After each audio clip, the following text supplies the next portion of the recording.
ecosystem, making you all manifest the state, space, powers, beings, and Kailas of Paramashiva, and making all of us manifest Paramashiva. In a world ravaged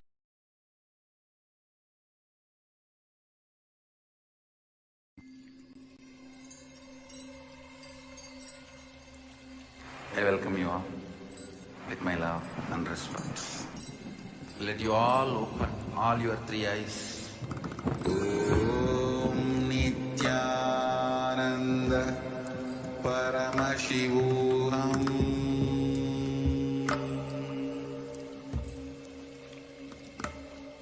Om Nithyananda Paramashivam.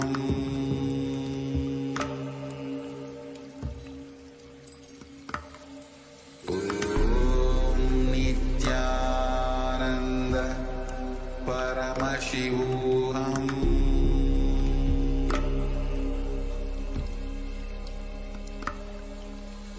Om Nithyananda Paramashivam. Om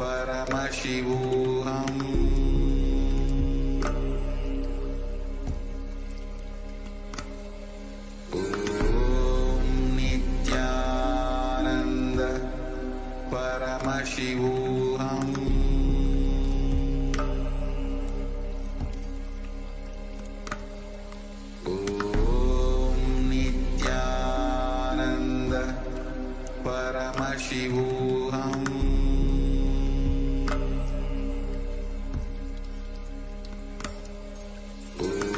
Om Nithyananda Paramashivam.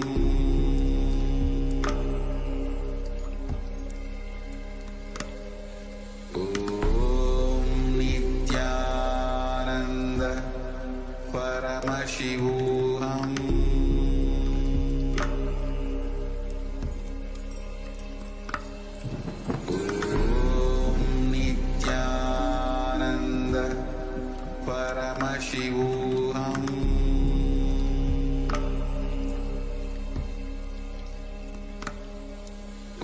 Om Nithyananda Paramashivam.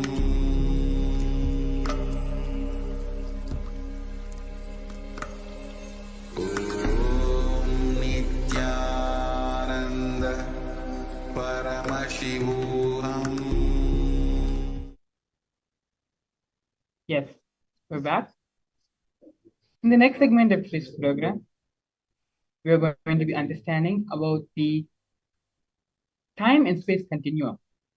Previously, Swamiji had expanded upon the Kala Tattva. What is the Kala Tattva and what is time? Swamiji is going to be expanding on the topic of time and space continuum. Like previously, it has all come back to the space of listening, come back to a space of deep restful awareness, move from the space of hearing to listening, so that all the truths being delivered by the Supreme Pontiff of Hinduism can be imbibed into our being, can become a part of our very cognition. And that can happen only in the space of listening. So please sit straight, your head, neck, and spine in a straight line. Close your eyes. And remember Swamiji in your third eye. Visualize Swamiji sitting there in your third eye as Paramashiva with the 25 heads and 50 hands. In this deep, restful space of awareness, let us now enter into the satsang.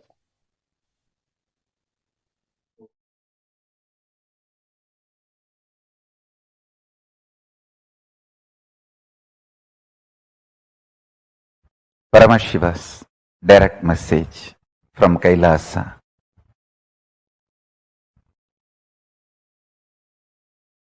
The dimension of Chidabhasa of the universe, where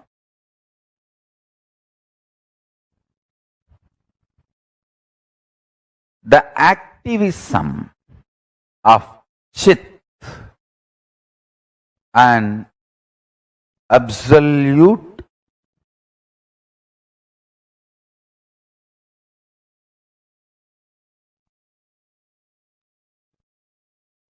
pure existential reality of Chit.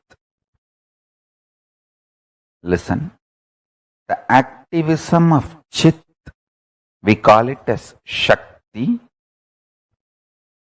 Its pure existence of Chit is called Paramapurusha.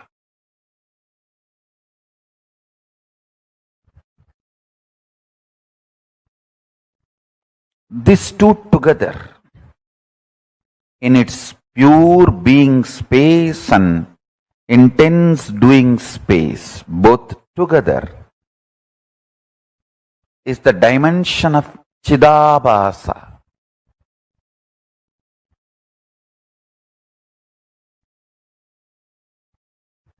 That space of Chidabhasa is the source of all these 5 dimensions of the universe: length, breadth, depth, time, space. Because modern day scientists are trying to use 2 different words, time and space, I am also using the same way, but in reality, time and space is a single sheet. One edge is called time, another edge is called space. There is no watertight compartment or clear fourth wall built between these two. As I said, for some people, that same 100-meter cloth, 70-meter will be time, 30 will be space. For some, the 30-meter will be time and 70-meter will be space. That the time, space, both are same sheet. Imagine. I can even use the word sheath. Avarana. Sheath. Sheath also apt word. Understand?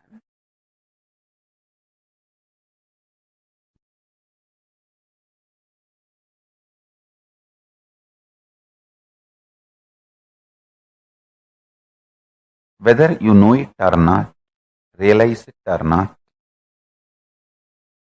your thought current and your reality is not separated by any wall or any border. What you again and again persistently put in your space starts manifesting in your time.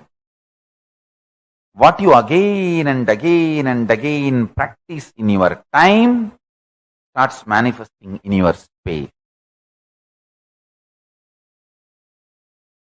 As I said, this time and space does not have a clear-cut border.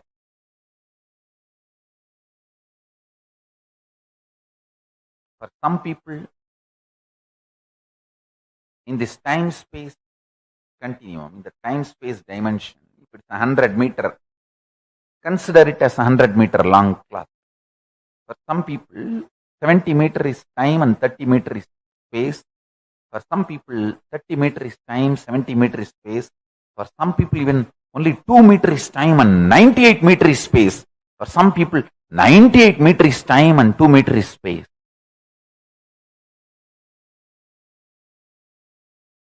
Listen. When the length dimension starts manifesting its possibilities in all its multiple level, it gives birth to breadth dimension. when the length dimension and breadth dimension both starts manifesting all its possibilities in multiple level, it gives birth to depth dimension.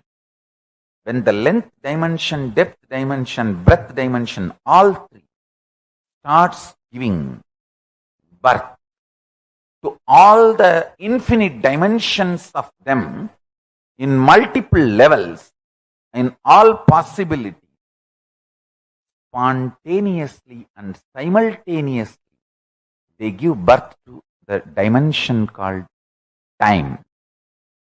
When Paramashiva's direct message from Mahakailasa, listen. Chidambara, the arena of the cosmic dance, is living space. Understand? Modern day scientists, with their human mind, are able to understand about space only now, too little and too late. Understand?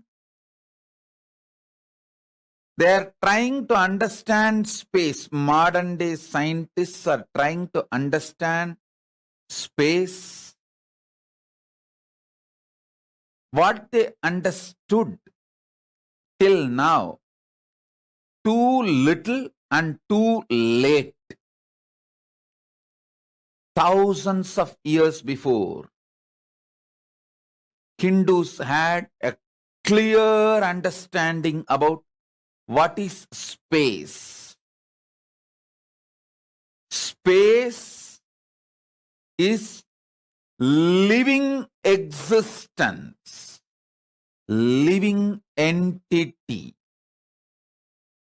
I should say closer to consciousness. Space is very closer to consciousness. I'll give you some of the important, powerful cognitions about space. Just if you internalize this, you can use the power of space in your day-to-day life in a very practical way, simple and very practical way. Space is a living entity. It's not emptiness, it's not dead, it is living. Second, it is very close to consciousness. Third, the space you are carrying inside you, where the thoughts manifest, is directly connected to the space where this universe is established. Chidakasa, your conscious inner space, is directly connected to Mahakasa, where this universe is established. The space where this universe is established is directly connected to the space, your inner space where you are established. It means you have absolute ability to influence, inspire,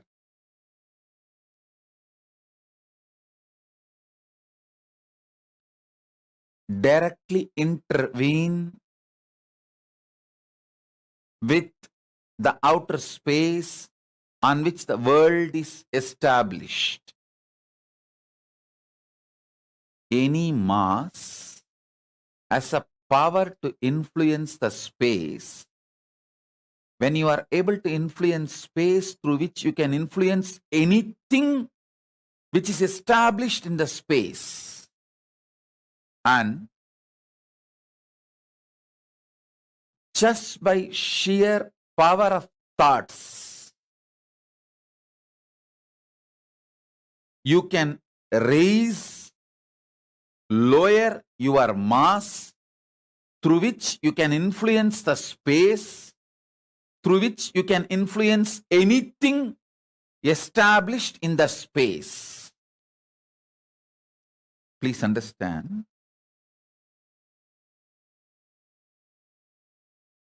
When you meditate on cognize something very heavy, higher than your brain can grasp,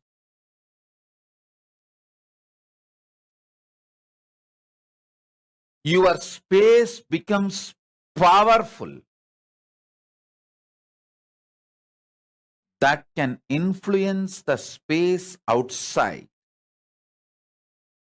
And anything established in the space outside.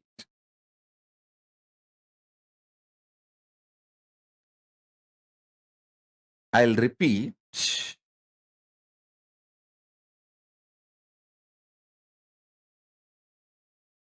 Very recently, modern day scientists are trying to understand how to influence the space, how space can be manipulated to make our lives more comfortable and better. But years ago, Hindus had clear knowledge. This time-space balancing itself and the speed of the light is constant, and the continuum of time-space balancing itself almost like eternal. All these are known to Hindus long before, thousands and thousands of years before. I'll add some more truths.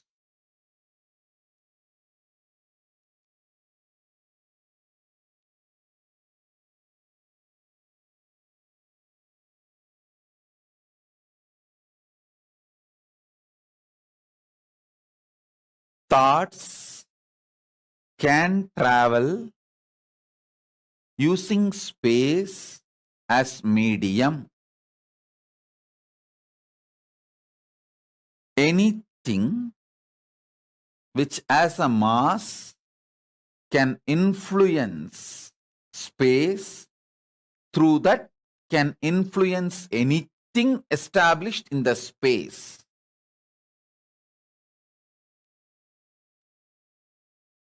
Let me be more clear and straight.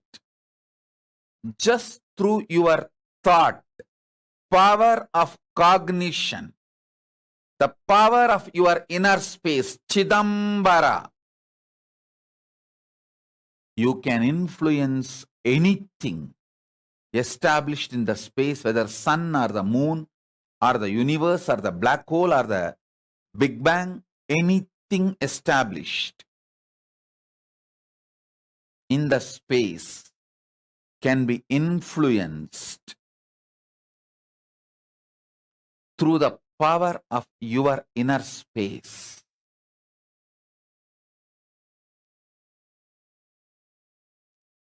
Contemplate on this.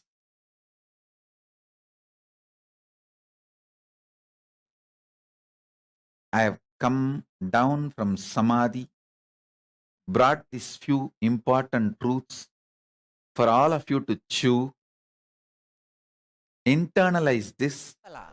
Let's understand this concept, Kevala.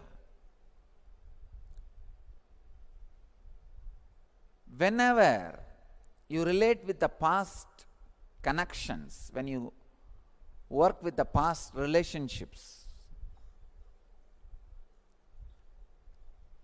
the time pulls you into that space because of the time-space continuum. See, a being which understands it is alone, Kevala, is a base material, raw material, where extraordinary powers, experiences, and enlightenment itself can flower. But once your inner space experiences the past times,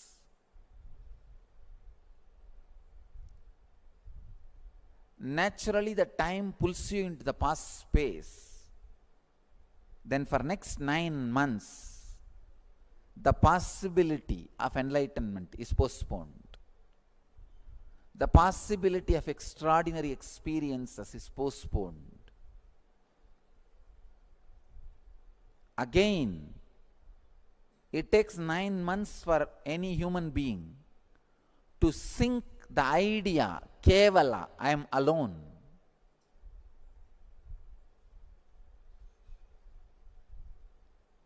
The first lesson kids should be taught in our schools is they are orphans. Understand? First lesson a child should learn is there is nobody. He came alone. He is responsible for his head and body being together. He is responsible for his hand hanging in his body. He is responsible for his leg connected to his body. Child should learn this lesson first. But normally it looks very cruel, brutal. Even the brahmacharini was shocked. She said, "What is this, Swamiji? It's too cold." I said, life is cold. Don't try to make it hot. Don't say it is cold. Use right word. It's cool.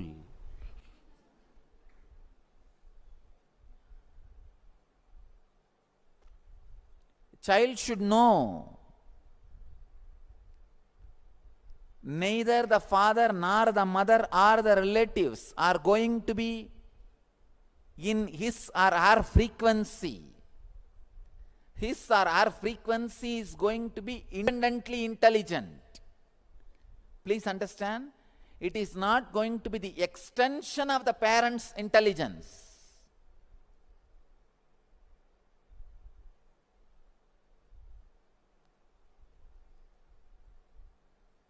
God creates, never recreates. You are going to be independently intelligent. Unfortunately, this time-space continuum keeps you constantly as the extension of the elders' intelligence. I have seen this kind of mental setup, this kind of people. They will never be productive. They will be such a lazy people, even in their personal life. I am seeing all over the world this kind of, all kinds of specimens I am seeing. This kind of people, they will be such a lazy, such a unproductive people. They can't do anything else except criticizing. They live in Kali Yuga. They live in Kali Yuga. That's the worst state to be in. If you understand, still Dharma is alive. Still Dharma is prevalent. Still, that is the way the cosmos is functioning. Cosmos has not changed the way because the time has passed. No.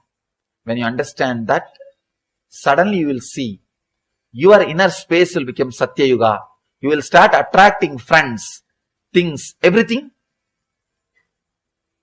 of the same energy, same consciousness, same Satya Yuga space. The third technique, understand, first technique is Shakti to change whatever you can. Second is Buddhi to accept whatever you can't. Third, it's important thing, Yukti. Yukti means clarity. Clarity. How much you change or accept, this whole thing is a one more dream. Understand? The ultimate step in Vedanta, or I can say ultimate truth in a simple words. Whether you accept or change, how much you accept or how much you change, the whole thing is a changing dream. There is no scale. The whole thing is changing dream. Now I am putting the whole thing in one word. You don't need to struggle at all.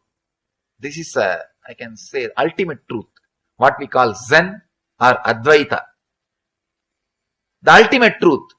However you change, the whole thing is a constant changing dream.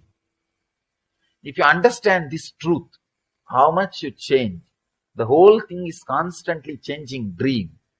Suddenly you will see you are unclutched. You have a tremendous relaxation inside you. People ask me, if everything is changing dream, then I can do whatever I want. Please understand. If you internalize the truth, everything is a changing dream, you will not be able to do whatever you want. You will do whatever cosmos wants you. You will not be able to do whatever you want, because the moment you understand this truth, the tremendous inner healing will start happening. The struggle or the suffering will come to an end. One glimpse, whatever is happening is a changing dream. It is constantly changing. Your ideas are changing. Your ideas about changing is changing. Your ideas about transformation is changing. Your ideas about problem is changing. The whole thing changes. For example, sometimes people come and ask me, Swamiji, 12 years before I started my spiritual practice, I thought all my struggles will end. But after 12 years, still I have struggles. Understand? You may have struggles, but not same struggles. The transformation in you has happened. 12 years before, you might have been fighting with something else. After 12 years, you might be fighting with something else. When your opponent has changed, be very clear, you have changed. Your opponent cannot change without you changing. It means transformation has happened. Now your fight is happening in different level. In different level. Means the whole thing is changing. 12 years before, what was your desire? What was your fear? What you define as transformation? What you define as mukti? Even those things change. Your concept about liberation constantly changes. The more you expand, idea also changes. I always tell people, enlightenment experience is but not final. That's a big difference. Ultimate means all your ideas about enlightenment will disappear. All your ideas about body, mind, everything will disappear. That does not mean everything is over. It will be constantly exploding into a different space. This moment, you will think, oh God, this is the ultimate experience I can bear. Not more than this. But that does not mean it ends there. Every moment you will be having the same feeling. That is what I call enlightenment. It is a limitless continuum. Please understand. Limitless continuum. It will be exploding, but constantly. What you think as ultimate now will be happening in you. After a few minutes, what you think as ultimate now will be happening in you. What you think as ultimate in this moment will be happening. Limitless continuum. The continuously. The whole thing is changing. It means your idea about enlightenment, your idea about desire, your idea about greed, your idea about you, your idea about Jiva, Ishvara, Jagat. All the three will change. Constantly it will be changing. That is what I call enlightenment. Please understand. People think enlightenment is retirement. No.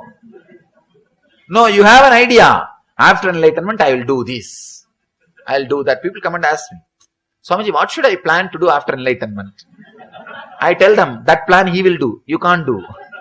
As long as you are planning to do, you will never become enlightened.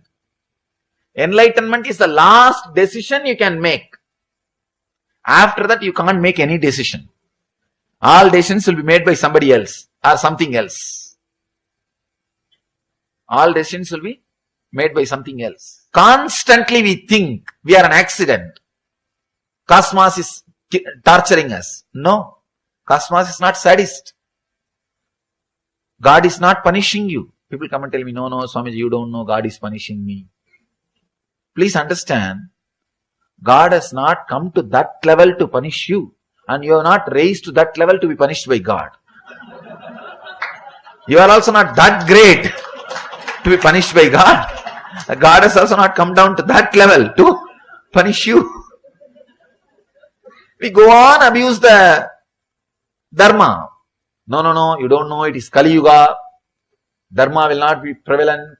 This history says, that Purana says, that Bhagavata says, that Sutra says, it is Kali Yuga. Life will be like this only. No. Be very clear. There is no such thing as Kali Yuga. There is no such thing as Kali Yuga. I am responsible for what I am talking. I know the meaning of the words I am uttering. There is no such thing as Kali Yuga. It is our impatience to look into the truth is what we call, or we claim, we come to the conclusion that it is Kali Yuga. Look little deep into the truth. You will see Dharma is prevalent. It is Satya Yuga. When you are superficial, when you don't look into the things, world is Kali Yuga. You are in Kali Yuga. You will attract only that kind of people around you. You will attract that kind of friends around you. You will attract that kind of relationships around you. You will attract that kind of situations around you. You will be living in Kali Yuga. Actually, in what conscious you are, you will attract only that kind of people around you. You will be in Kali Yuga. If you look little deep, if you have little patience to look into the reality, the truth, suddenly you will see the world is Satya Yuga. Still Krishna is playing.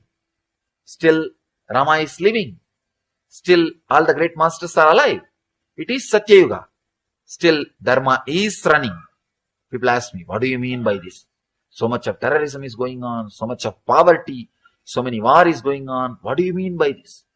Still things are Satya Yuga. Understand, when Krishna was there was no war or what? When Rama was there was no poverty or what? No.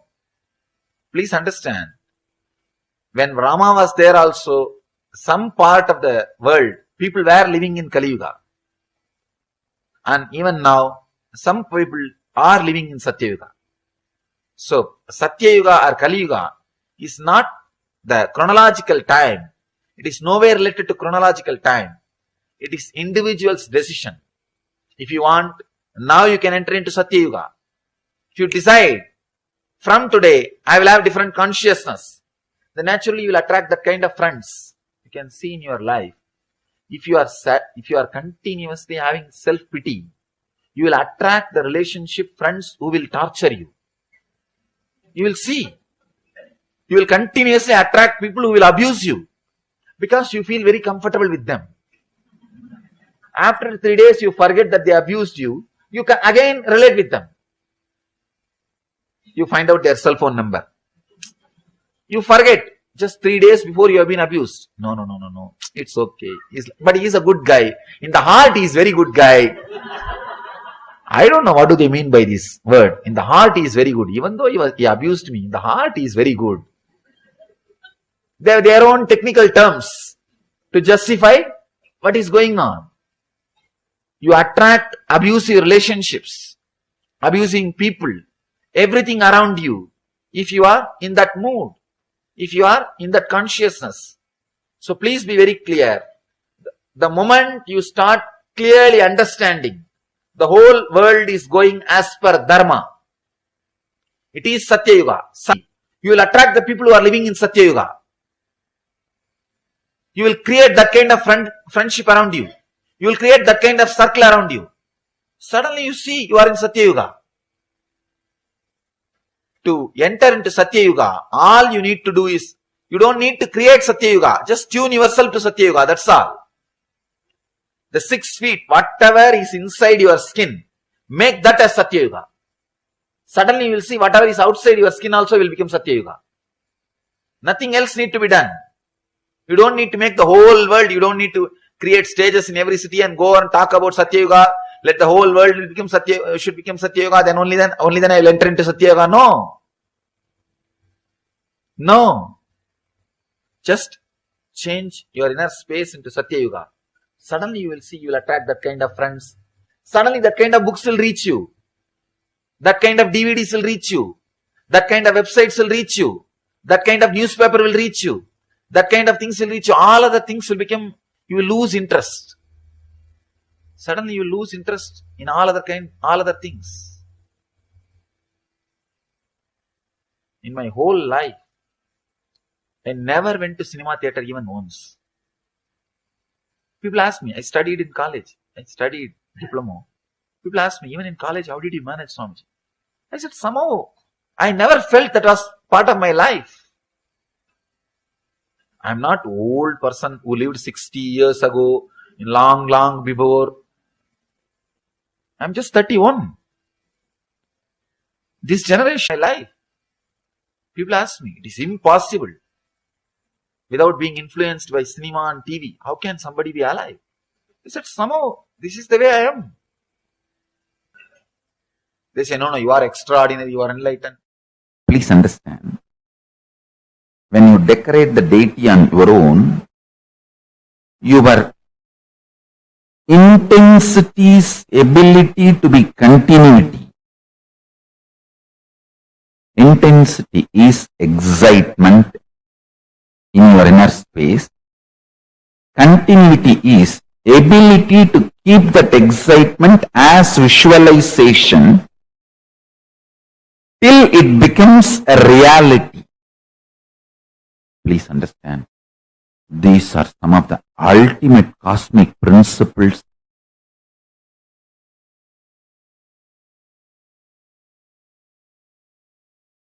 I am sharing with you all from all the Hindu Tattva Darshanas.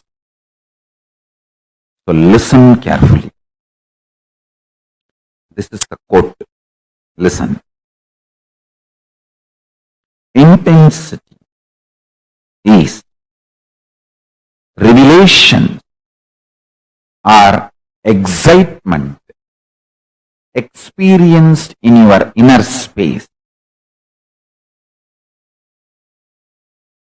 Continuity is ability to retain that excitement, revelation, intensity through visualization till it becomes reality in the physical manifestation is continuity. Understand?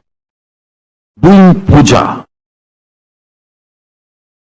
making garland for deity, doing decoration, all this creates an amazing fertile ground in your inner space. I tell you,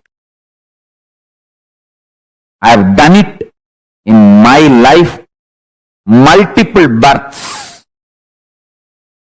Life is not between one birth and one death. It's multiple births and deaths. I have done this in my multiple births and deaths. That's why I am telling you.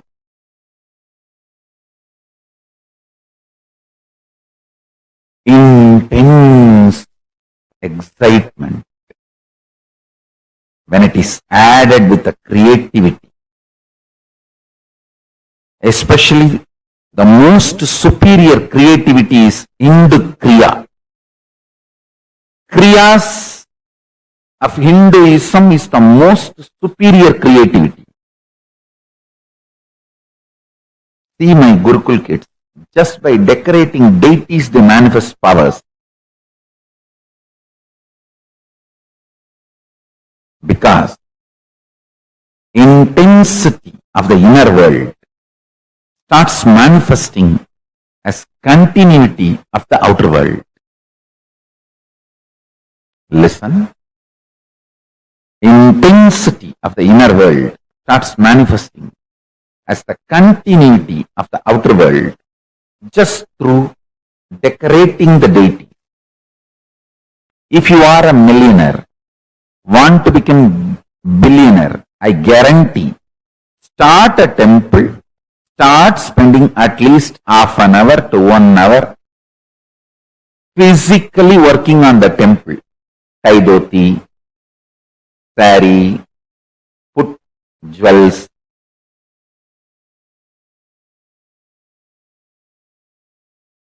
Enjoy the creativity.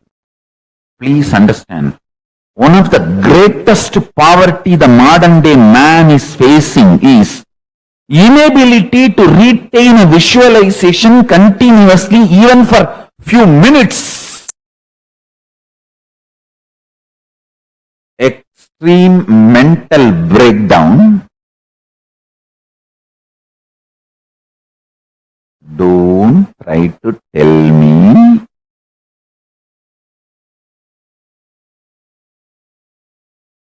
entertainment industry is full of creativity. No. Entertainment industry is full of copying, replicating, duplicating, not creativity. Creativity is less than 0.5%. Creativity, I am defining, creativity is ability to keep the inner space's excitement, inspiration through continuity till it becomes reality.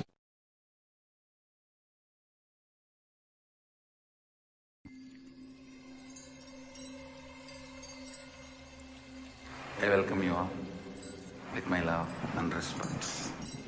Let you all open all your three eyes. Om Nithyananda Paramashivam.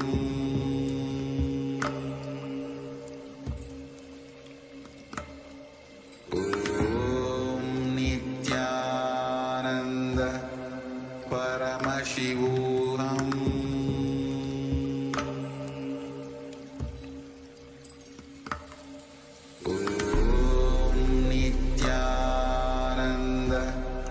Paramashivam.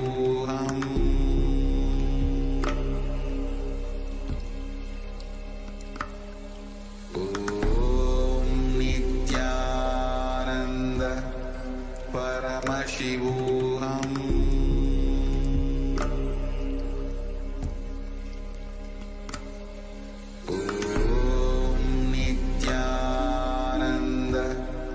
Paramashivam.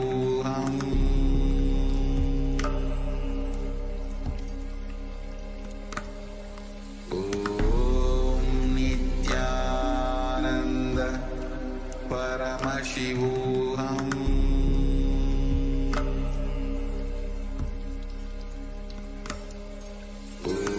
Om Nithyananda Paramashivam.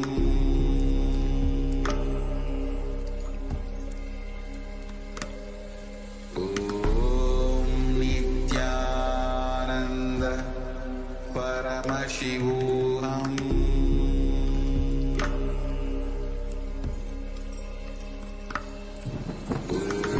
Om Nithyananda Paramashivam.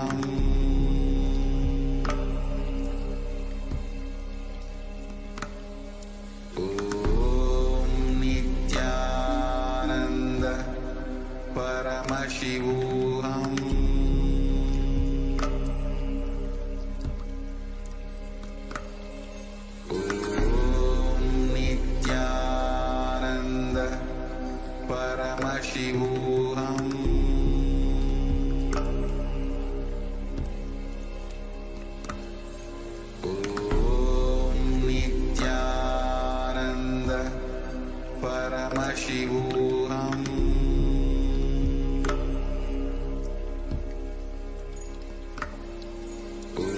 Om Nithyananda Paramashivam.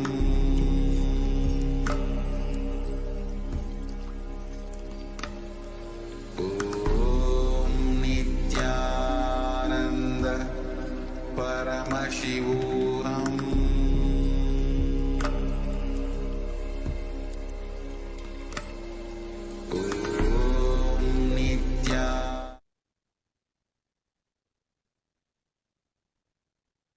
everyone, we're back beautifully in this previous set of satsangs. The Supreme Pontiff of Hinduism explained about the time-space continuum and more on how the video we saw, the first video we saw about Kala Tattva, the Supreme Pontiff of Hinduism expands on the concept of time.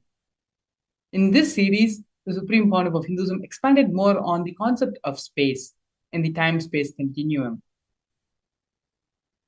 The Supreme Pontiff of Hinduism, Swamiji, expanded that while the Puranas, the Sutras, and there are so many scriptural references which claim that we are in Kali Yuga right now, it is we who decide what yuga, what time, what space we live in. It is our inner space. What space we are living in our inner space that decides what yuga we are living in, what time we are living in. If we decide to be in Satyuga, if we ourselves are in Satyuga and align everything within our body frame to be in the Satyuga, then our external world will reflect and change and become Satyuga. We start attracting people who are also living in Satyuga. But if we are living in Kali Yuga, in confusion, in delusion, in unconsciousness, then that is the kind of people, kind of community we are going to attract towards ourselves. Beautifully, Swamiji explained that time and space are not two separate things. One contributes to the other, and they are a byproduct of each other's existence. When you are in a space of deeper awareness, of the space of the higher and higher time zones, that is the reality you are in, that is the reality you start living in, you start manifesting. In the next series and set of satsangs, we're going to be watching the Supreme Pontiff of Hinduism decoding exactly what is time and how we can liberate ourselves from the societal conditionings and societal understandings of time which have been put into us from our young age. Swamiji also explained how it is our space which decides the reality we are going to be living. Time and space are not two separate entities, two separate functions. Both are intertwined and work together. So now, let us enter into the next series, next segment of today's program, which is understanding and decoding.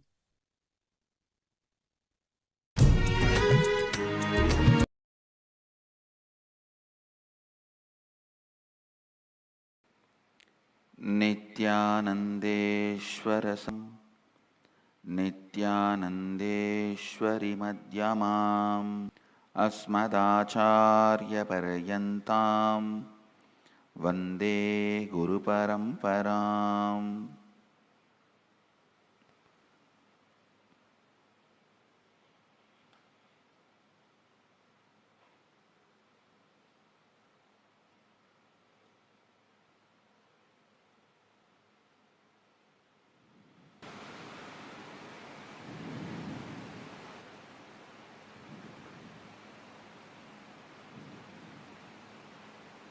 I welcome all of you with my love and respect. Conquering time.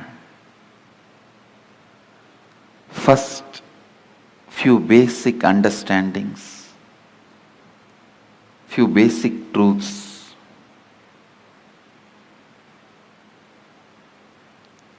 Please understand,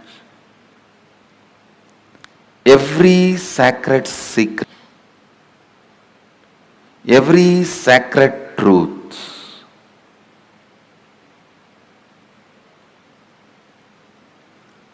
I am uttering, every word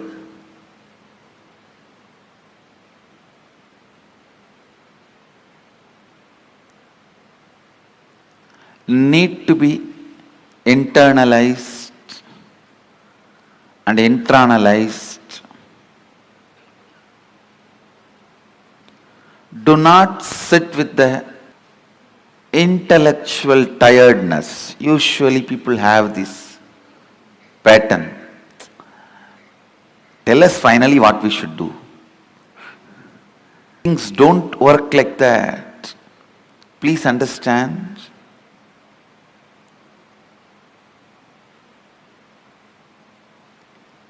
Every word I am uttering matters. I'll give you a small example from my own life.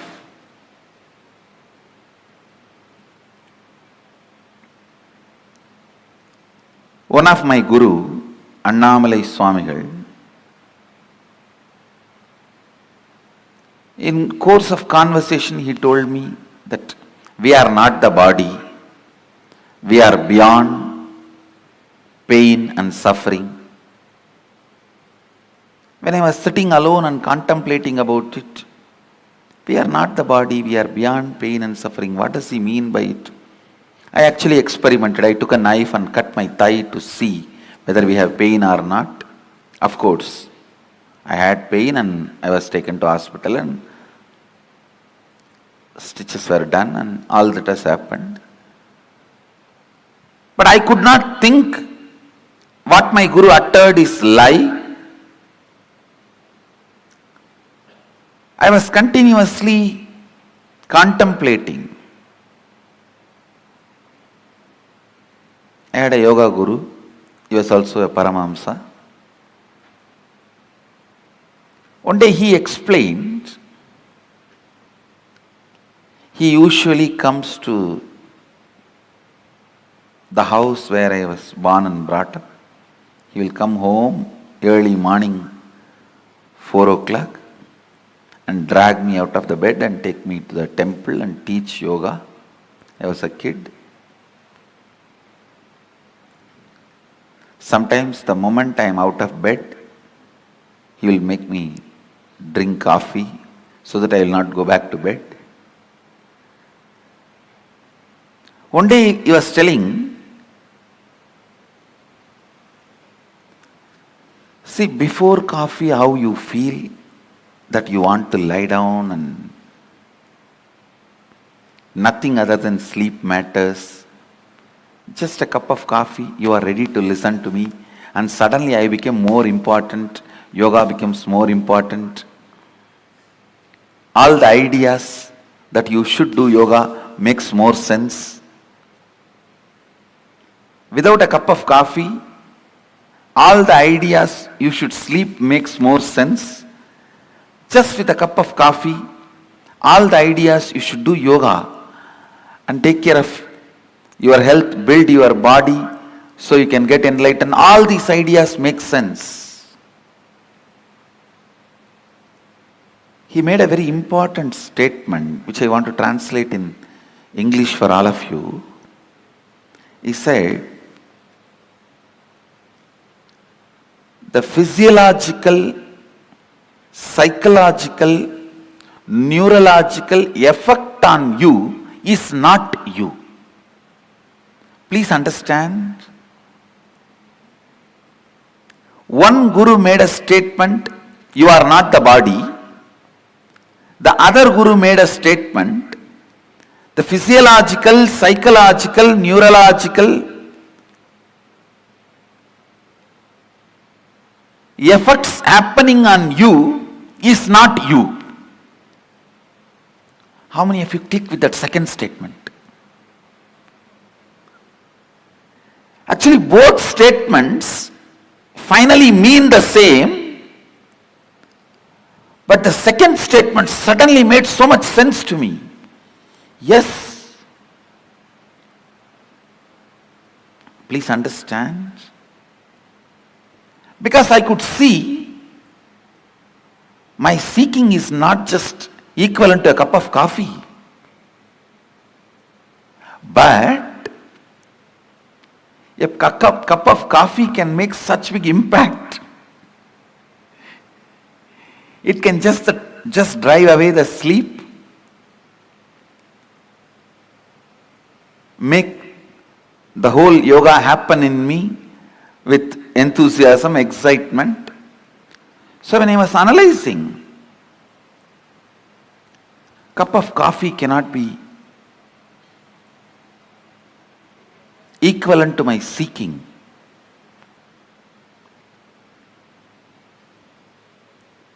Or equivalent to me.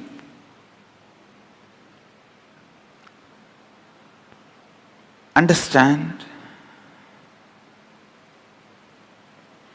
The idea he conveyed to me, my yoga guru, is whether you have the feeling sleeping is more important, that is my first priority, I don't care about anything else, or you feel no, after a cup of coffee, the thought current, no, I have to be doing, this has to be done for my enlightenment, for my growth.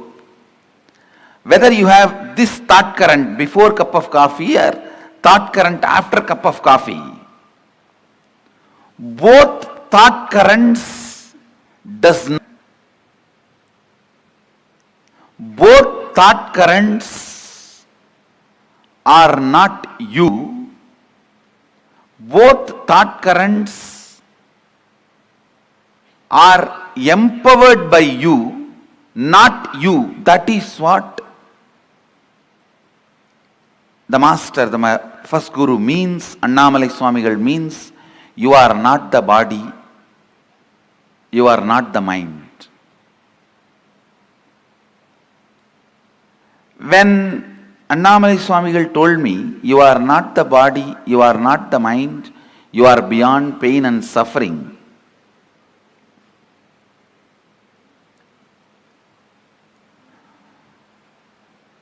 the statement did not make sense for me.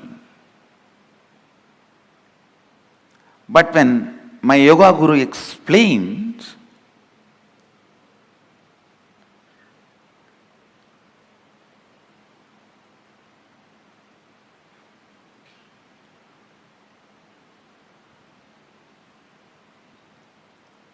physiological, psychological happenings are not you, it really made sense.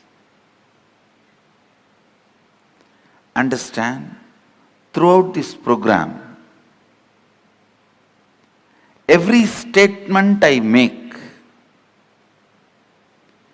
is going to directly work on your inner space, which is required for me to transmit this experience to you. Actually, when I had the click, oh, psychological, physiological, neurological effects happening on me is not me, I tell you. From the next day, I didn't need coffee to wake me up. The understanding, physiological, psychological effects happening on me is not me, liberated me.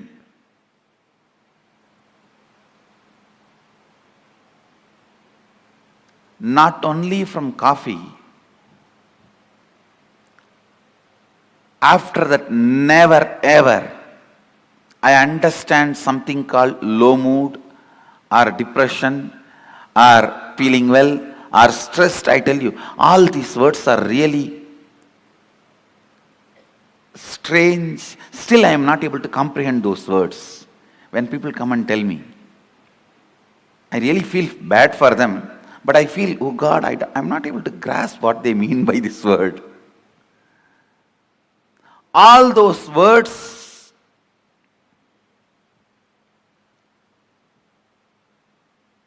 have no meaning in my life because it was such a clear understanding.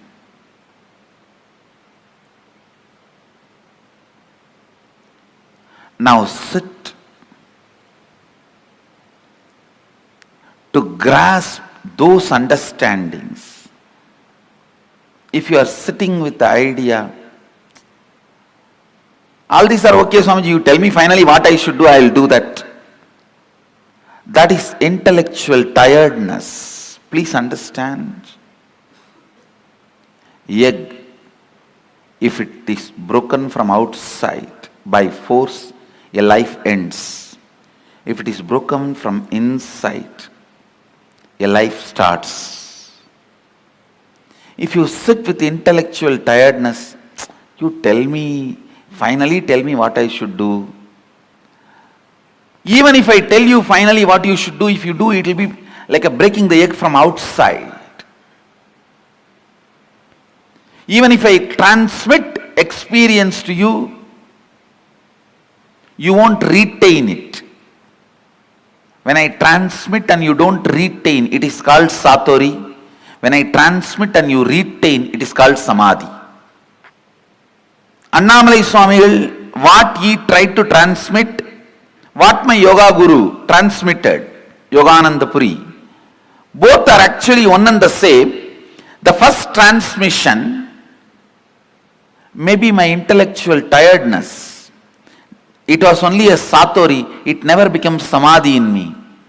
But the second, when Yogananda Puri explained, maybe it clicked with me, it becomes Samadhi, a permanent experience. After that, never ever I had a respect for any of the physiological, psychological happening in my system. And no physiological, psychological happening could have any say on my system. Please be in the space of internalizing every truth I am going to share with you. So, it becomes Samadhi in you. The permanent transformation in you. It becomes eternal understanding in you. We are going to have a special meditation process end of the sessions today and tomorrow. But that does not mean that is the essence of the session. Now you don't need to be receiving. Every word I am uttering is a process. Please understand, because the subject is so subtle.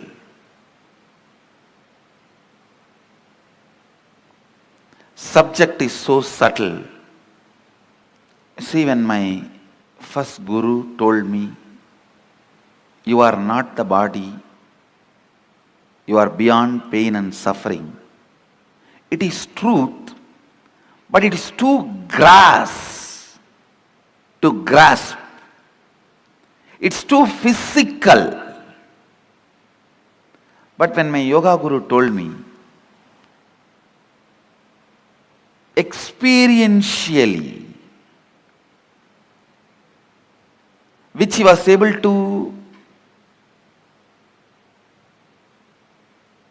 convey into my listening,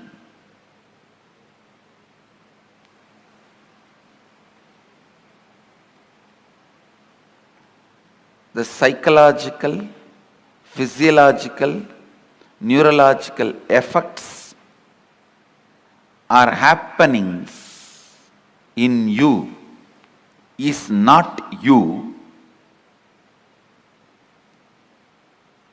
Not only it clicked with me, it brought tremendous liberation.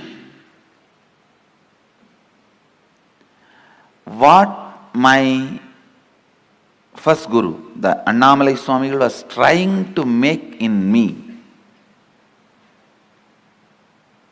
the yoga guru made it because he spoke into my listening. Now, every statement I am going to utter, I want to speak into your listening, I will also take the responsibility of making it as possible. And I also request you to be intensely listening without this intellectual tiredness, thinking, end of the day there is going to be a meditation process and Swamiji will do whatever need to be done. I just need to tolerate this to have that process. Please do not have that, because every word matters. Come to the space of listening. The first statement I am making, please listen. The first statement I am making, time is a matter. Second statement, it is not absolute as you think. Please understand.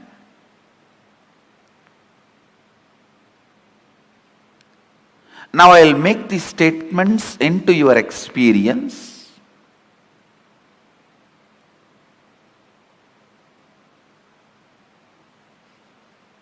These two are the Mahavagyas now.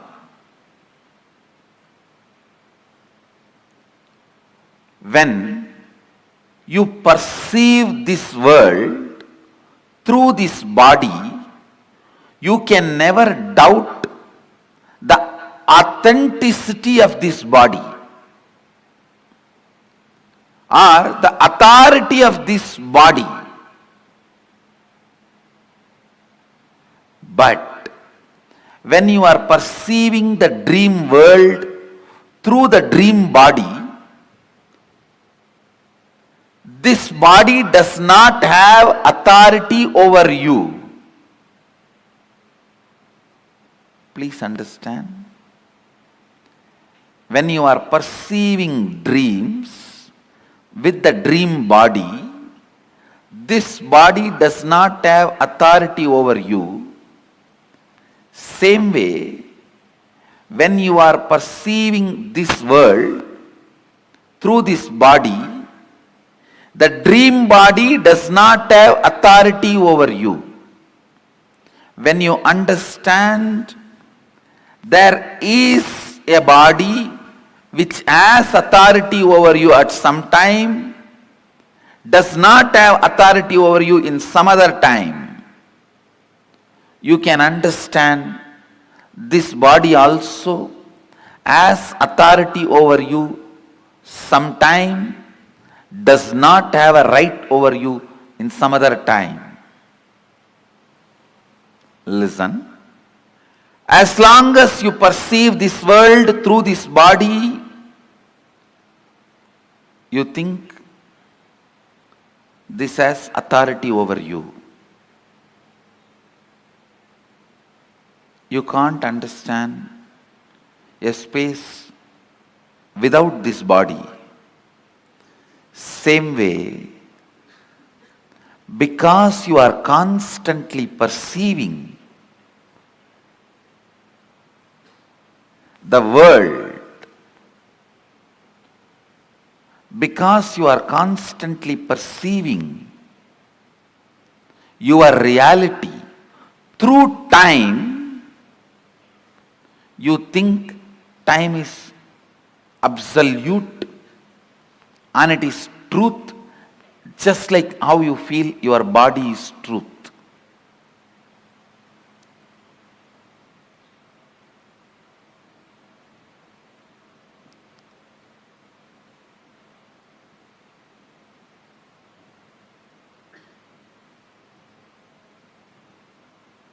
Listen.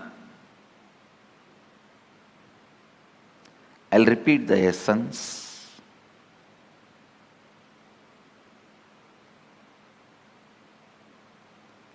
When you see, perceive this world through this body,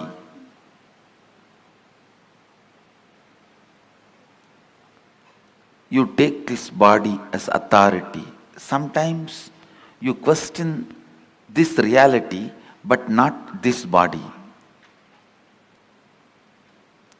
When you are so busy in doing business with currency, you forget to question the authority of the currency. That itself is a myth. When you are doing business using diamonds, you forget the authority of the diamond. You are so busy in giving 100, taking 50, giving 200, taking 400. You forget the diamond itself is not something precious, or it does not have an authority other than created demand. Please understand.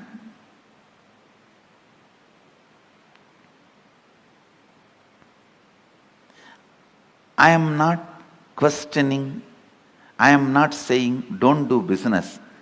All I am trying to tell you is, understand the stupidity, you can play with it beautifully.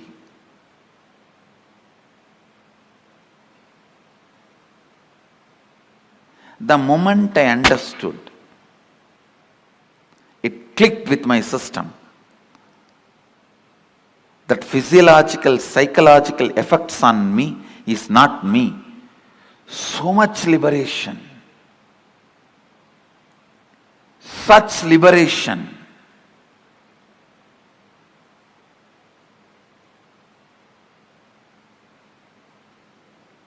Such a beautiful space.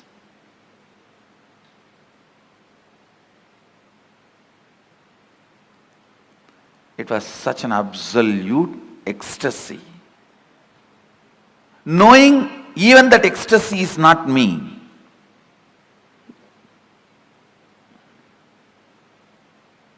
When you know even the joy happening in you is not you, the joy stays with you permanently.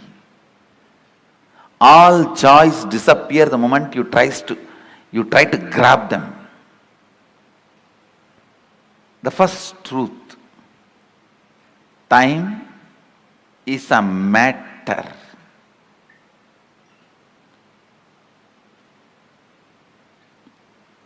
And it does not matter. Time is a matter and it does not matter.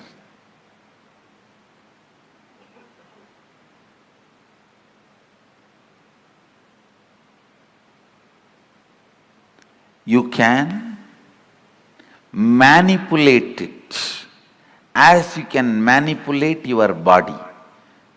Understand? You can make your body big or small with certain practices,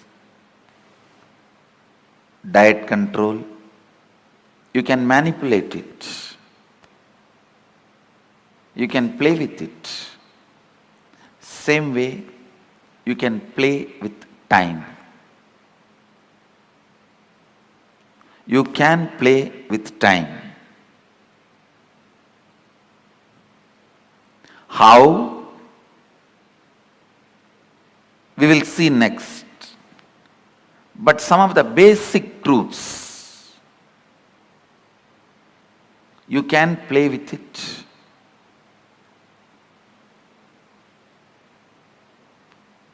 I'll try to share with you all a conversation I had with Arunagiri Yogeshwara. It's too personal and intimate, but I think I have to share so that you will understand the concept of time as Mahadeva explains in Agamas.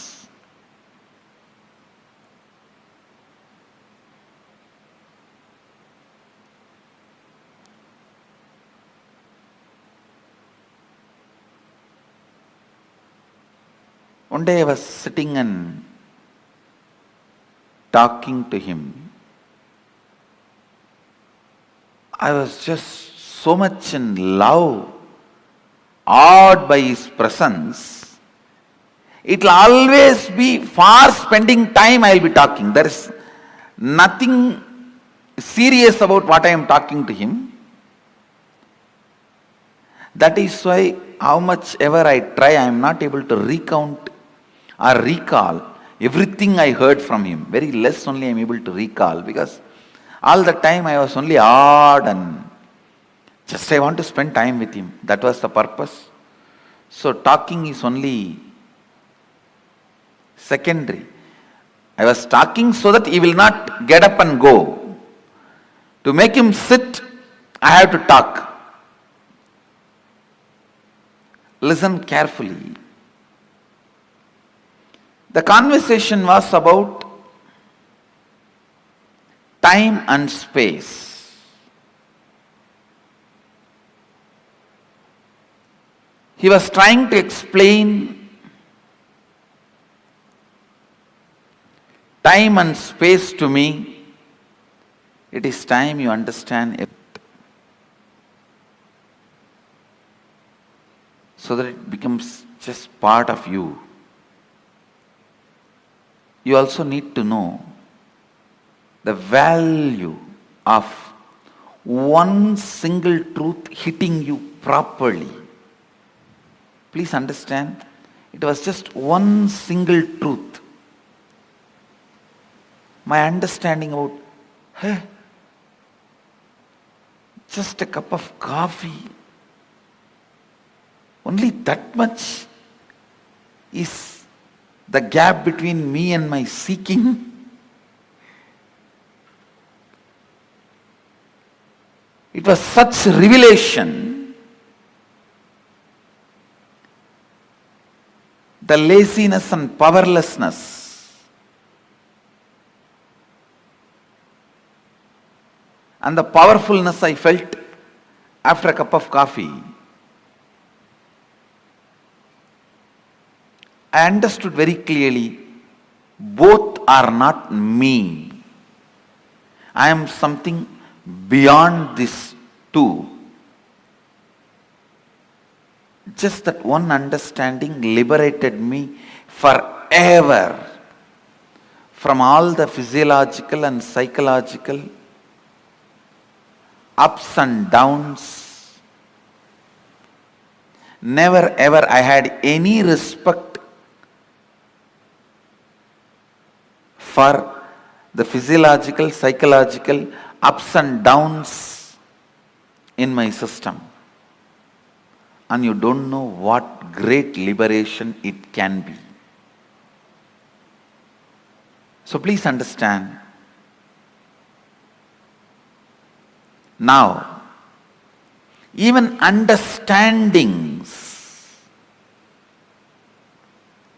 can liberate you from many patterns you are having, and with understanding, if I lead you into the process, the experience I transmit will become Samadhi in you, means permanent. Without you understanding or without you developing the right context also, I can put you in experience. That will be by force, it will only be Satori, you won't be able to retain that. So allow every statement to work on you, because even I am feeling, I am explaining something very subtle. It's almost like I am not playing with Saraswati, I am playing with Saraswati's Veena.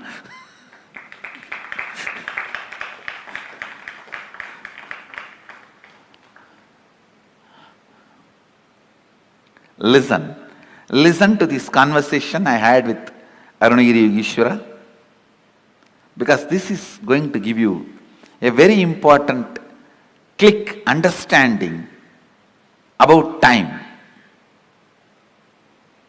The discussion was about time and space.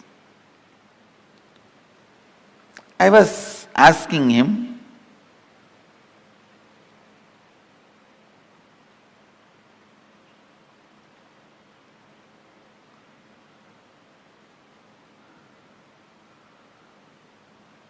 some questions about Kala Bhairava.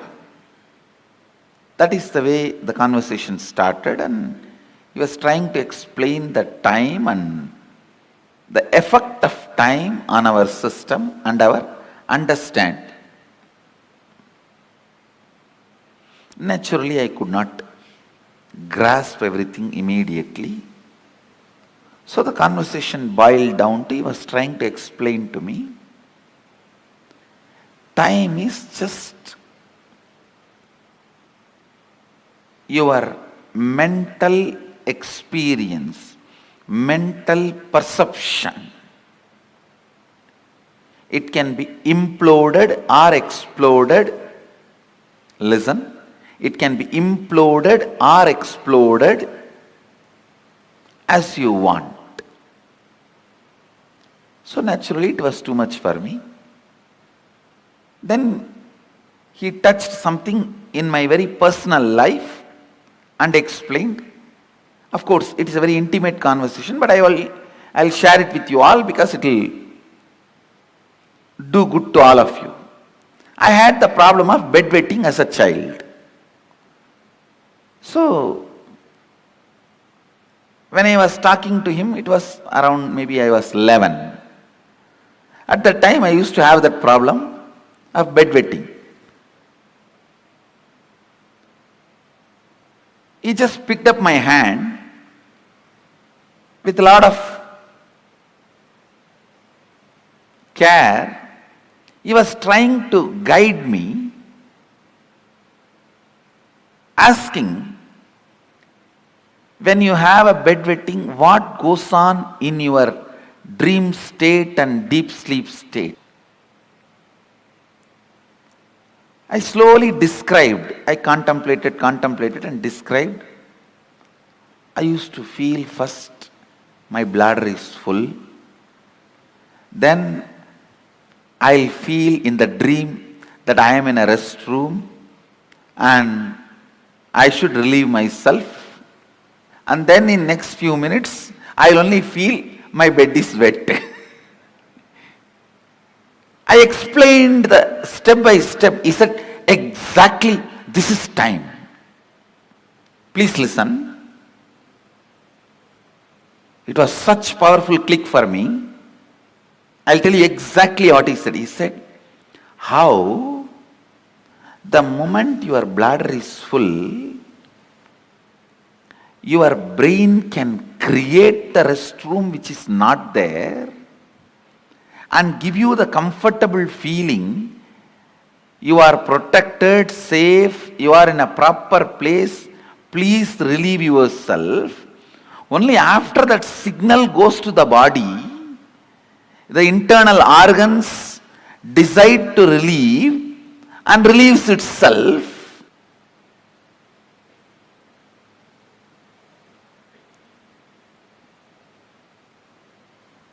The pressure inside you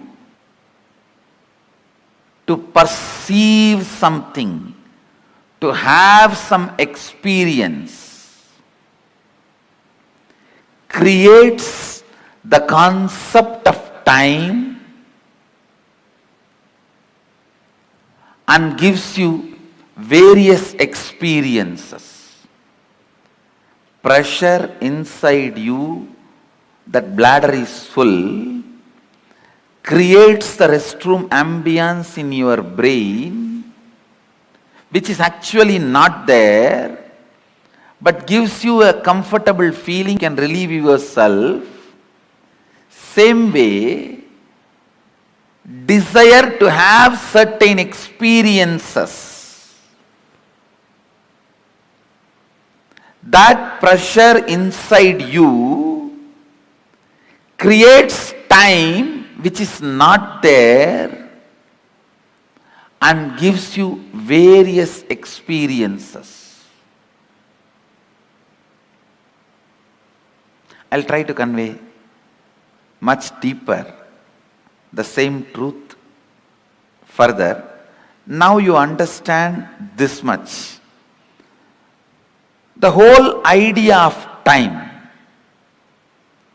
is your will and decision.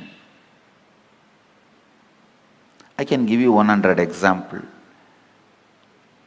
When you are sitting with somebody whom you like, or doing something which you like, your passion. You don't know how the time passes. Time gives you a different experience about you, about life, about world. But when you are sitting with somebody whom you don't like, or when you are doing something about which you are forced, time gives you different experience about yourself, world and life. This one small example I have seen in my own life. Morning 5 o'clock, early morning 5 o'clock to night 11 o'clock, I'll be sitting with Arunagiri Yogeshwara. I don't know how the sun rises and sun sets, but at night, few hours when I need to be in the house, away from him, I'll move the clock 10 times, thinking that it is not moving, it has stopped.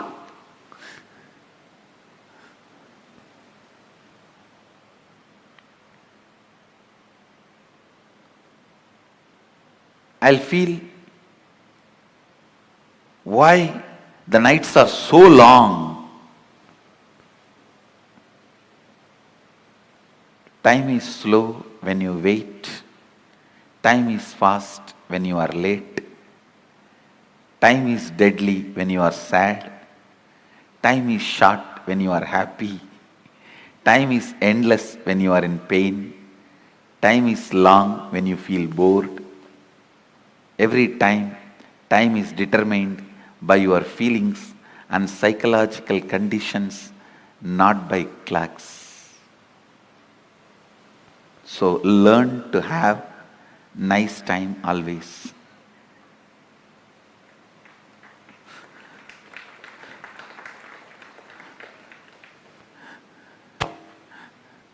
Whatever now I am sharing, most of you may know that ideas, nothing new. But I am trying to set the context so that I can lead you into the deeper understanding, especially the experience to make these understandings permanent.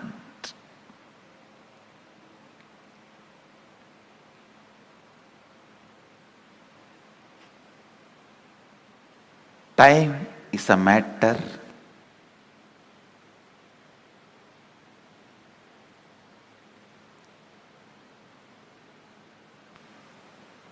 it does not matter.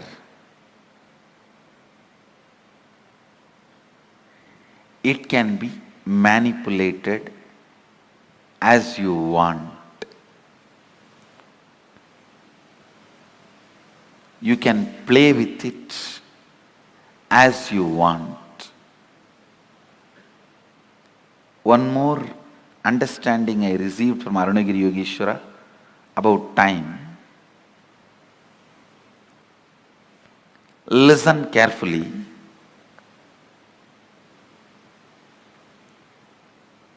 The whole life is just a vast canvas. Space is the canvas.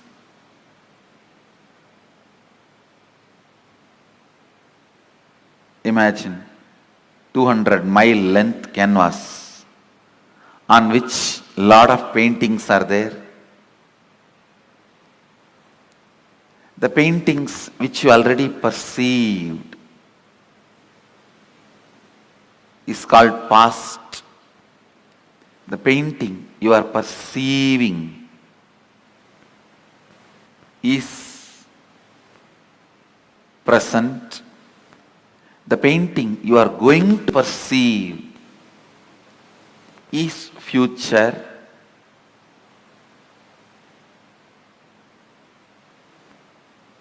But the truth is all three exist. All three exist.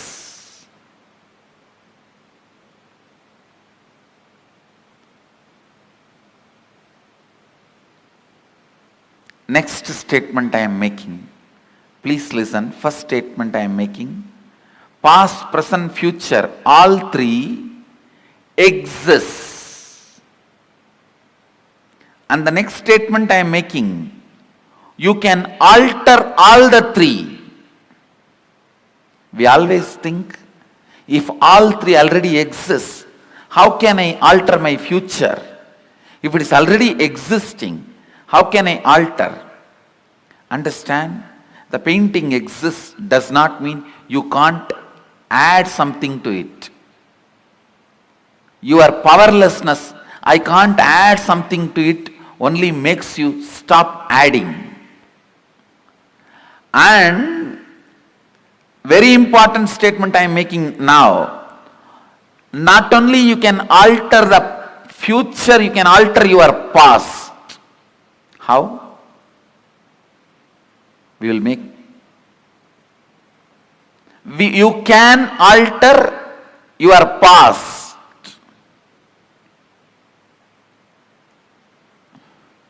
You may think, this is too much.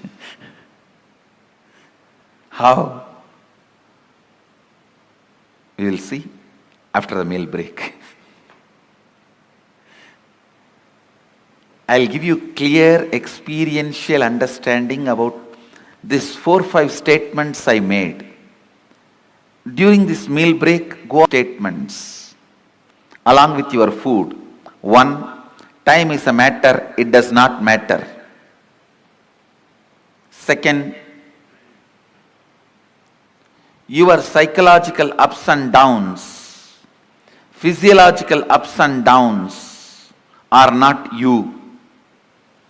Next, your past, present, future exists now. Next, it exists now does not mean you are bound by it. You can alter not only your future, even your past. Let's gather for next session. Thank you. Be blissful.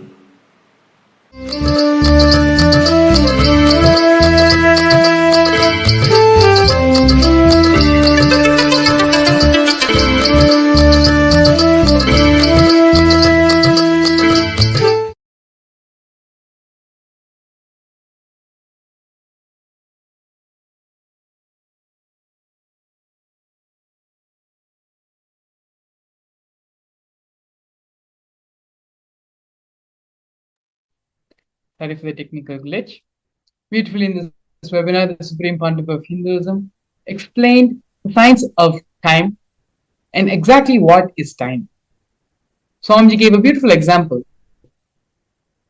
For our whole life, our whole reality is just a long canvas. Time is the painting, is the drawing which is happening on the canvas.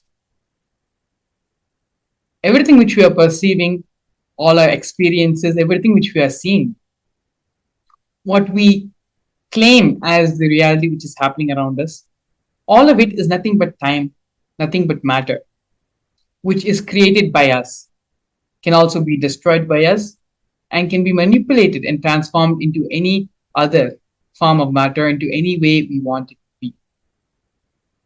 Beautifully, the Supreme Pontiff of Hinduism also gave multiple examples from his own life and the direct truths and revelations and teachings Swamiji himself received from Arunagiri Yogeshwara about time. Time is a subjective reality. It does not exist as objective for everyone. When we are happy, time is short. When we are in sorrow and pain, time never seems to end. When you understand these fundamental cognitions and fundamental truths which Swamiji revealed about time, then you'll simply know how to use time to manifest what you want in your reality, what you want to manifest in your life. Attending the Paramashivam program will help you and bless you. Swamiji will bless you with the power, the intelligence, and the knowledge and experience to make time as one of the toolkits to manifest whatever you want in your life. So, without further ado, please go ahead and the QR code and the link to the Paramashivam registration website is being projected below. The program which Paramashivam can offer you, what it can provide to you, what it can contribute to your life is invaluable. No matter how much ever we talk about it, the benefits and the different things which you will be learning in the program, it will not equate to the experience which you will receive from the Supreme Founder of Hinduism during the program. So without further ado, please go ahead and take the next couple of minutes to register yourself for the Paramashivam program. And with this, we're going to be entering the next segment of today's program, followed by the Bhava Samadhi Darshan of the Supreme Founder of Hinduism in the Virabhadra Bhava Samadhi Darshan.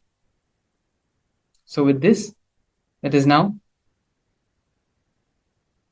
now going to go for a break and join later in the next session. Thank you, Nithyananda.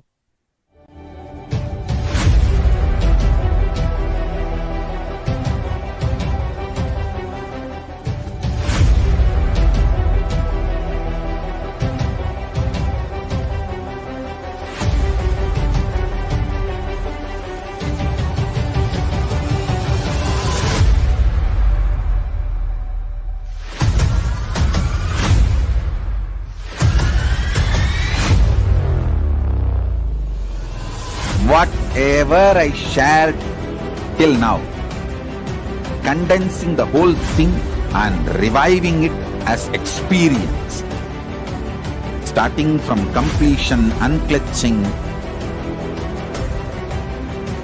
power manifestation, the states of consciousness and the planes, multiple planes, everything.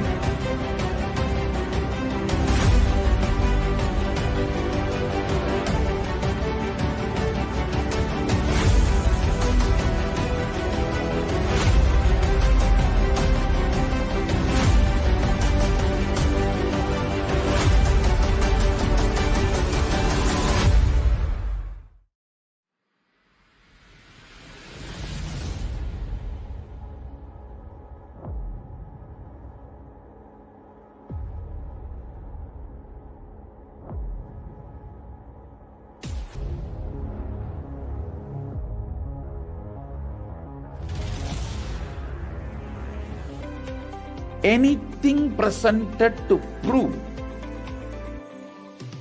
you are not Paramashiva is illegitimate. Decide this. This is super determinism. Understand? Anything you declare as illegitimate will lose power over you, will die in few days, few minutes, maybe in few weeks, a few days it takes. It will never over you. Understand, this is the method for sudden enlightenment. This is the method for sudden enlightenment. It happens by the Shaktipada. Here Paramashiva is sitting to tell you all, you are Paramashiva, you are me, with Shaktipada and Shaktinipada. The Dvitiya Vijnasa Krama is an extensive and thorough yoga sequence to prepare your body to receive the experience being given by the Supreme Founder of Hinduism. Through the yoga, which is aligned as per the source scriptures laid down by Paramashiva and the Agamas, Nithyanandam Paramasukadam Kevalam Jnanamurtam Ganvatitam Gagana Sadrisham Tattvavasyadilaksham Ekam Nityam Vimalamachalam Sarvadi Sakshibhutam Bhavatitam Triguna Rahitam Sadguruntam Namami. Nithyananda. I welcome all the viewers and participants over 175 countries joining with us for the Bhava Samadhi Darshan of the Samhara Murthis of 64 manifestations of Paramashiva, manifesting through the Nijavatara, the supreme pontiff of Hinduism, Bhagavan Nithyananda Paramashivam. And we are going to be having yet another exciting segment today with amazing guest speakers who are here to share their life journey. And their life journeys are something so much profound. We can see the impact of the Supreme Pontiff of Hinduism's teachings, his initiations and blessings, how it can influence in the individual level and in the community level. And today's segment is going to be about women empowerment. Yes. So you may think, yes, I've heard this before. I think I have heard a lot of shows about women empowerment. Yes, you may have heard about it. But today's segment is going to cover and unleash some of the very interesting facts on how Hindu feminism is far more advanced and powerful, and how Swamiji has empowered and taken this aspect of Hindu feminism and advanced so many milestones of Kailasa forward over the last 30 years. So, coming back to the state of affairs today, women has been a long-standing backbone of the entire society. But if you take the women in the current society today, there is a lot of inequality, oppression, gender justice, and also sexual violence and physical violence that is being encountered by women. Almost, we can say, 1 in every 3 women has encountered this sort of oppression and gender violence every day. So, though we may feel that, okay, I am in 2023, so many things are advanced, and people are progressive, and we would expect it to.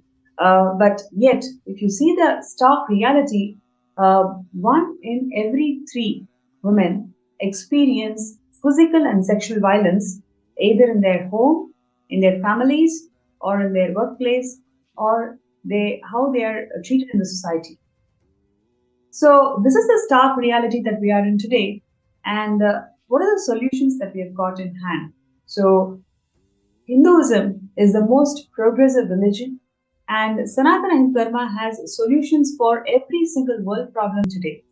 And Kailasa, with an active global presence in more than 175 countries, is one of the largest knowledge source on Hinduism, where so much of knowledge repositories and so much of solutions that Hinduism has got to the world, Kailasa is able to retrieve and package it and present it in a user-friendly manner.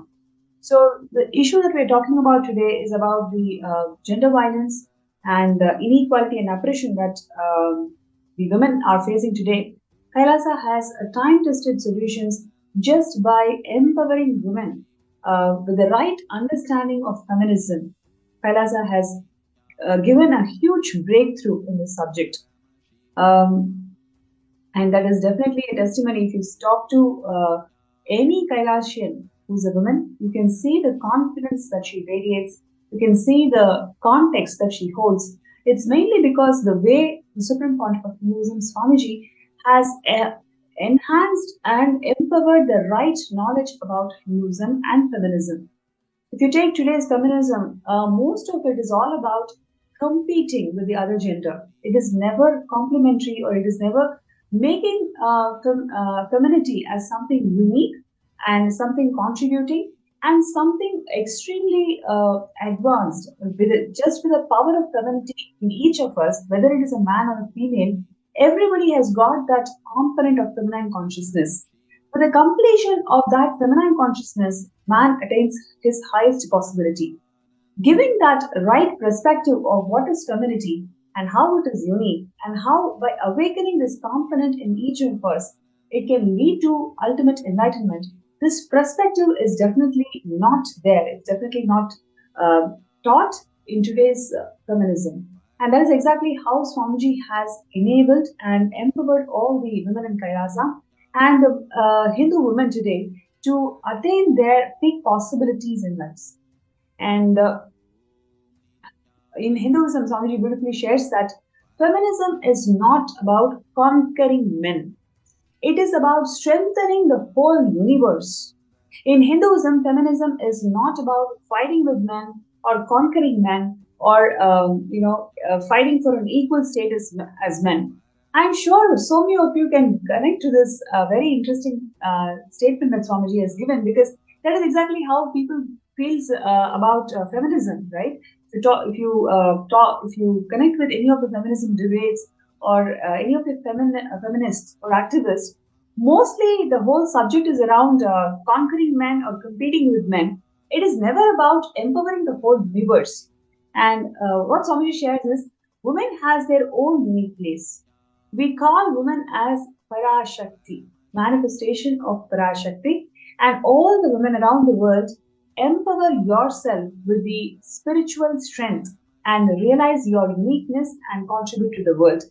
So, the right introduction, giving the right introduction to you, literally gives the very genesis of your identity. It empowers you with the right genesis of the identity. It empowers you to define who you are. And from that space, any action, any reaction that's happening, it all lands in auspiciousness. And we'll take a look at a small video where Swamiji finds Hindu feminism.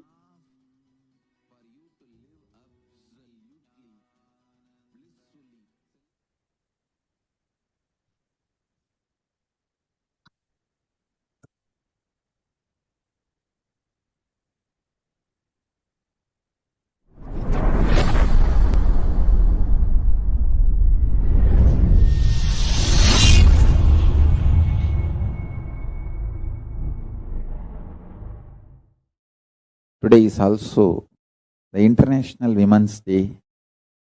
United Nations has given a theme for 2021 International Women's Day: Women in Leadership, Achieving an Equal Future in COVID-19 World. My message on this International Women's Day: understand, Hindu tradition empowers women.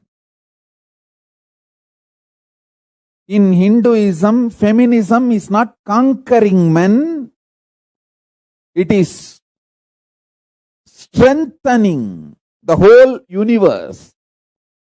In Hinduism, feminism is not all about fighting with men or conquering men or not even equivalent to men. Women have their own unique place. We call women as Shakti.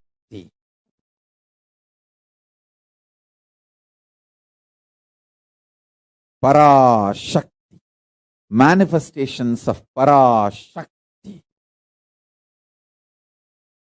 Understand?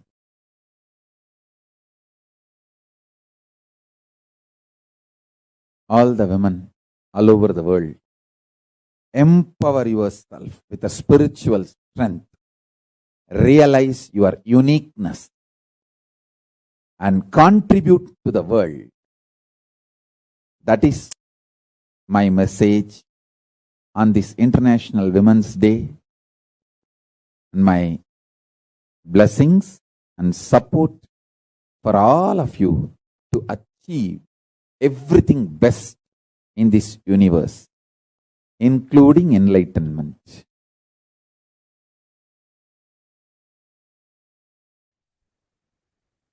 Great. You can see the way Swamiji has defined Hindu feminism. I'm sure just hearing to those words, it is simply energizing us with life positivity, and it really feels that a world can literally live this truth and end all the crimes against women.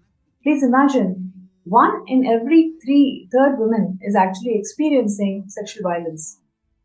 It is something so terrible.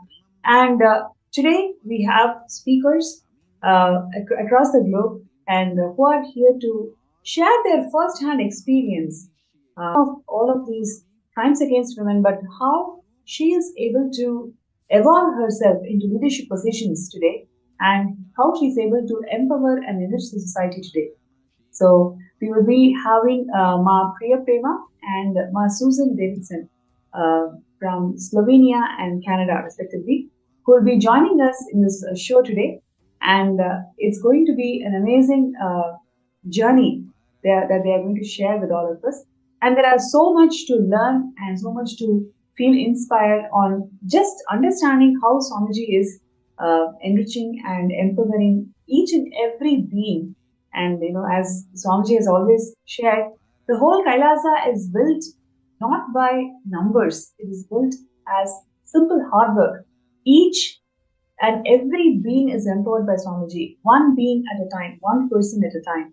That's exactly how Swamiji has built this Kailasa. You'll be realizing, just hearing to these amazing testimonials and journey of how Swamiji transformed their lives. So now we have Ma Priya Prema from Slovenia, who's here to share her journey. So Ma Priya Prema, before we get into the details, would like to invite you for the show, and it's such a pleasure to have you in the show today.